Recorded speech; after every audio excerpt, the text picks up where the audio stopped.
Lux, Anguis here. So why do you still choose the poison over the medicine?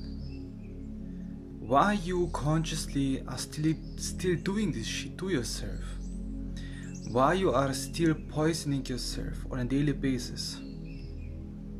Ask yourself this question. Why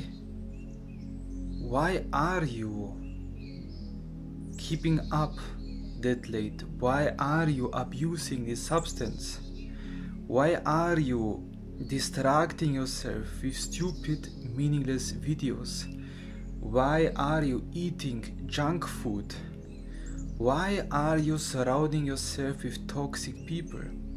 Why you still keep up with poisoning yourself on many levels? You know, this poison is, metaphorically speaking, poison for your mind, poison for your spirit, poison for your body, poison for your whole body, poison for your soul. Why you still keep doing this? Ask this question, because poison in a good measurements can be healing, or can be even used for health or for antidote even, you know. But we know we do it in an extreme way, so this poison becomes really poisonous to us, because we overindulge ourselves in it, you know. And you can just ask yourself why you are doing this. And I'm speaking here right now out of my own experience, by my own shadow work, by my own self-integration of my shadow, by my own pain integration, you know. Me personally, when I think about why I am poisoning myself, when I am overindulging in bullshit shows, when I am overindulging in shitty food, when I am overindulging in keeping up late and doing meaningless stuff, when I am indulging myself, what I am trying to achieve in actuality is to numb myself, is to feel hollow myself, so I don't confront myself, so I don't confront what in actuality happens between my ears, what in actuality happens in my heart, you know, what rumbles and tumbles there, you know. You weren't aware, because in exact, I'm speaking here right now out of my own experience, at exact moments where you indulge in your poison, where you want to go numb and stupid and don't feel anything, don't think anything. In these exact moments, the reason, the feeling, the shadow comes up that is just right now too overwhelming, too scary, too alien for you to fathom, to understand and to integrate. And for you, because out of laziness, because out of comfort and out of our routine, rigid routine and ego perspective, you find it more easier to numb yourself through this poison that I'm talking about.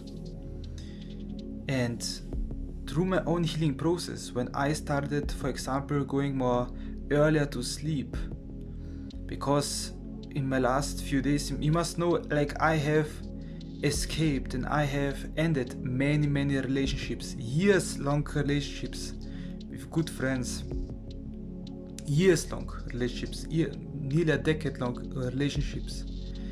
And I think because I didn't completely walk through it yet, you know, I didn't completely let myself feel the situation that I'm right now alone, you know. This pain of myself is feeling alone and misunderstood by so many people, even in your own family, in your own friends, by your own people. You still are feeling lonely, you are still feeling this pain. And so with time you ask yourself, Why still being friends with them? Why still have a connection with them?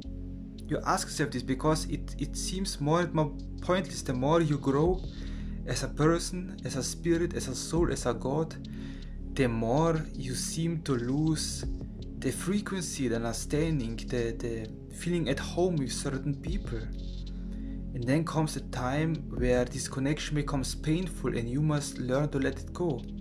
And for me, I did it, I let it go, but I didn't process the pain behind it, the grief.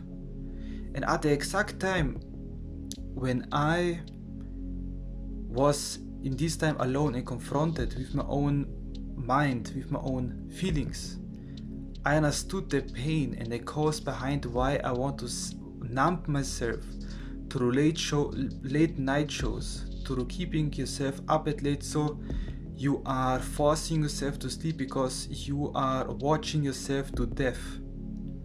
You know, not death physically, but in mind death. You know, you just want to be a mindless zombie and die and go into sleep. Because this feeling, this numbness that is holding onto your heart, onto your soul is so deep, is so scary, that we want to find another poison to numb it, you know, and in actuality to destroy yourself further with it. So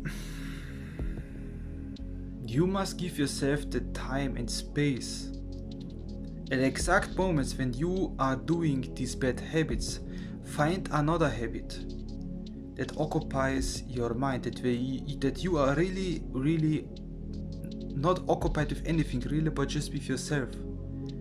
Try it in the exact moments when you want to indulge in a poison, and you will start occasionally to feel the reason behind it, why you drive yourself onto the needle of this poison, you know. And then you must confront the feelings, then you must let it out, you know, then you must play it out and integrate the shadow and all this crazy and good stuff, you know. But for me, I have found a reason, for example, why I numbed myself to the latest of nights, because of my unresolved trauma of breaking up with people that you're not resonating with, but have had a long relationship and experience with. So it is really hard. It's like a marriage breakup, you know. It feels like that, you know. But this understanding will only come to you if you allow yourself the space, acceptance, the respect, and the love, so yourself can be how it naturally is, so it can naturally heal itself. You know, it doesn't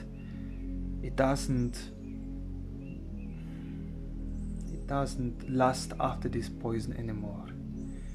Of course, you know, there comes the environment also in play. But if you don't have the perfect environment, the only environment that really matters is you know, your body, your mind, your spirit, your soul. This is the most important environment. When this is alright, when you understand it, when you let it heal and give it space to be, I think you can grow very much emotionally and in your healing process and in shadow integration very much, if you give it space and just reflect yourself when you usually do your bad habits or indulge yourself in these poisons, you know. Other than that, Naga bless, and we shall see and hear us again.